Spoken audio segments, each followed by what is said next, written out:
નમસ્કાર, doctor Meena Trivedi, Ayurveda consultant Porbandar.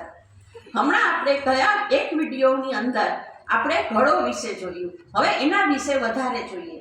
આપણે એમાં જોયું કે ઘડો એક એવું ઔષધ છે કે જે દરેક રોગમાં કામ કરે છે, પણ વિશેષતઃ કયા રોગમાં કામ કરે છે તો એ આપણે જોઈએ। હવે ઘડોનું જે સત્વ હોય એને દૂધ સાથે લેવાથી એ શક્તિવર્ધક છે।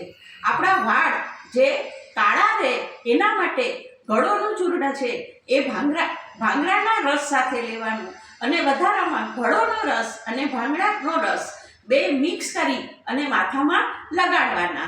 અને ખાસ કરીને જે શરીરમાં આપણે ઉંમર થતી જાય એમ કરચલીઓ પડતી જાય છે, તો એ કરચલીઓ ન પડે એના માટે ઘડોનું ચૂર્ણ નિયમિત આપણે યુવાન હોઈને ત્યારથી જ લેવાથી શરીરમાં કરચલીઓ પડતી નથી। આપણે જાણીએ છીએ કે આપણે શરદી, ઉધરસ, તાવ, અત્યારે શિયાળો છે તો એ બધા રોગો અત્યારે વધારે પ્રમાણમાં જોવા મળે છે। તો આપણે ઘડોનો જે કાઢો છે એને સૂંઠ મરી પીપળ સાથે લેવાથી આપણે શરદી ઉધરસની અંદર ફાયદો થાય છે। વધારામાં ગળોનો કાઢો અને ત્રિફળાનો કાઢો એ બે મિક્સ કરી અને લેવાથી આંખની અંદર આપણને ખૂબ જ ફાયદો થાય છે।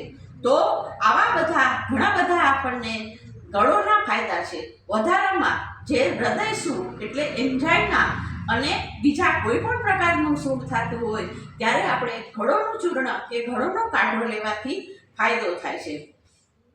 અને જ્યારે પેટમાં ખાસ કરીને આપણે બળતરા થતી હોય કે એસિડિટી થતી હોય ત્યારે આપણે ઘડોનો રસ આપણે સાકર અને મધ સાથે લેવાથી કે દૂધ સાથે લેવાથી આપણને ફાયદો થાય છે। તો આવા બધા ગુણો આપણે ઘડોના જોવા મળે છે। તો આ બધા સામાન્ય ઔષધિઓમાંથી આપણને સારામાં સારી દવાઓ મળે છે અને જે સહેલાઈથી મળી શકે એમ છે। તો આ બધી ઔષધીય પ્રયોગ આપણે અપનાવીએ અને સ્વસ્થ રહીએ। આવી બધી બીજી ઔષધીય પ્રયોગ માટે મારા વિડીયોને સબસ્ક્રાઈબ કરો, લાઈક કરો અને શેર કરો।